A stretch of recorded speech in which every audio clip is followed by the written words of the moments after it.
Recent weeks have seen demonstrations around Australia calling for more to be done to put an end to gender and domestic violence.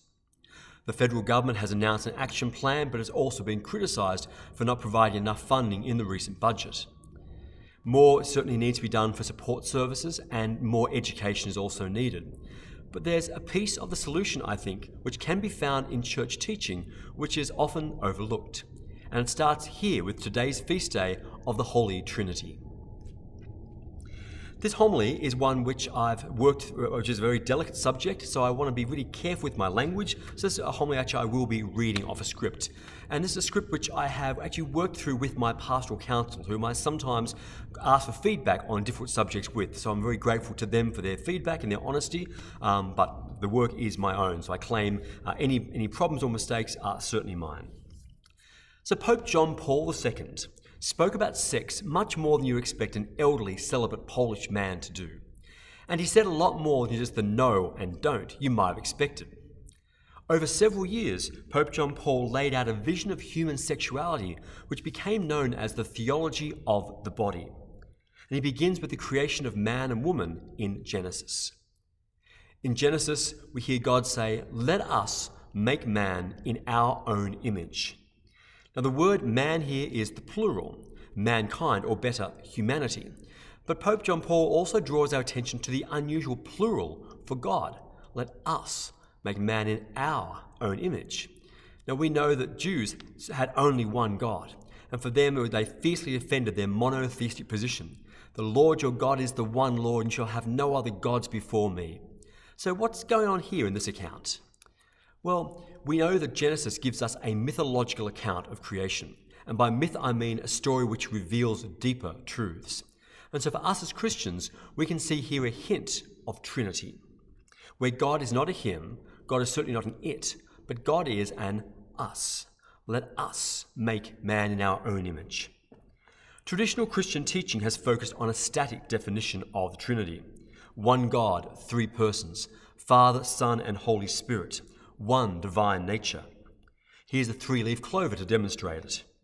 But more contemporary Catholicism has also added to this a more dynamic sense of Trinity, looking at the relationships between each person in the Trinity. That God the Father loves the Son, and the Son loves the Father in return.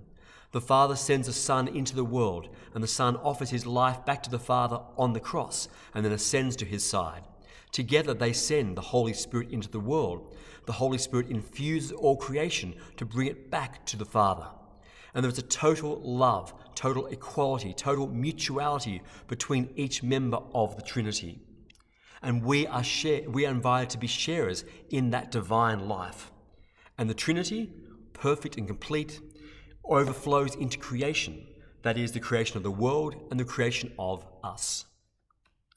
Pope John Paul II made the connection between this plural sense of God and the plural of man and woman being created together.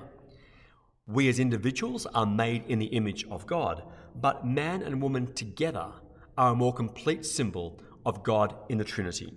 Let us, the Trinity, make humanity, man and woman, in our own image. And all of this led the Pope to conclude there is a sacredness, a holiness to the union of man and woman in marriage. And that given that our bodies are physically oriented towards one another, sexual union is holy and sacred. It reveals the nature of God.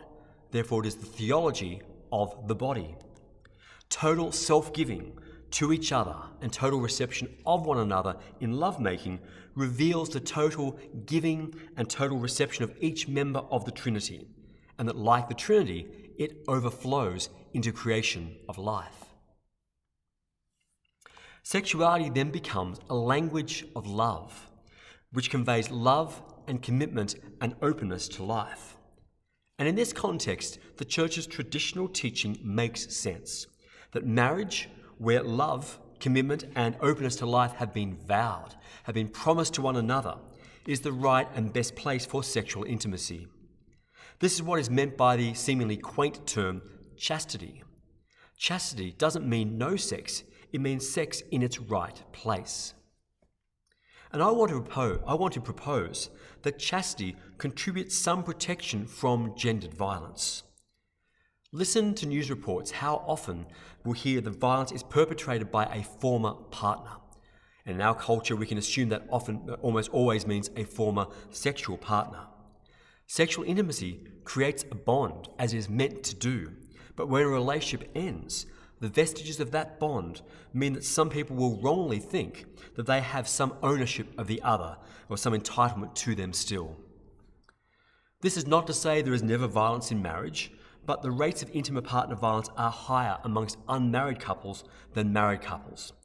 Sexual intimacy outside marriage is less stable and less safe, especially for younger people, even though it's become the norm in our society. Many years ago, a friend of mine who's given me permission to share her story said that she decided she wanted to be chaste, that she wanted to not have sex until marriage.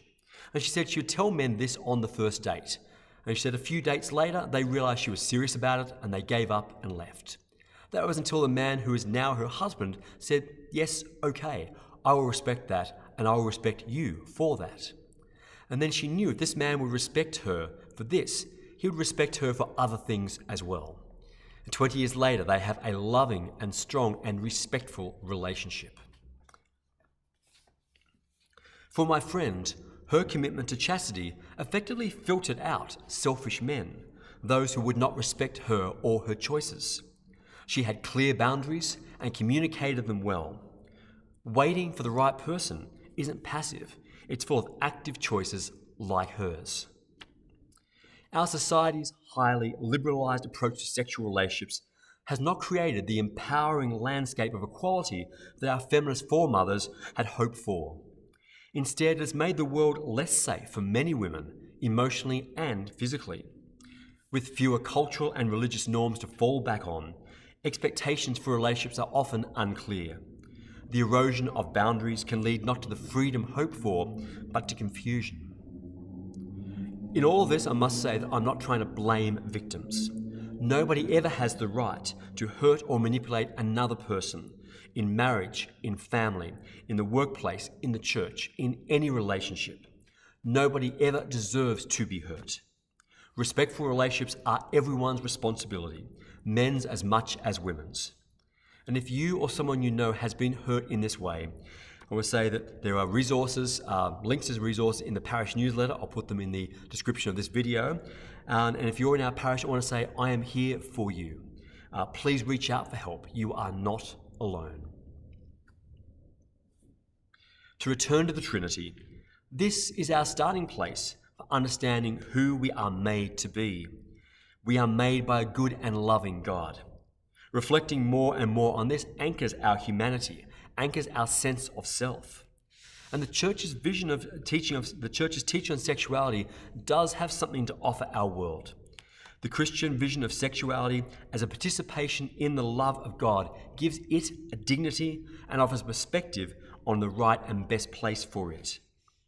While this may not be the whole solution, not by a long shot, it is a message of hope and positivity which I think can help make the world a better and safer place. Man and woman, together, sharing love and life, point the way to a Trinitarian God who shares life and shares love with us.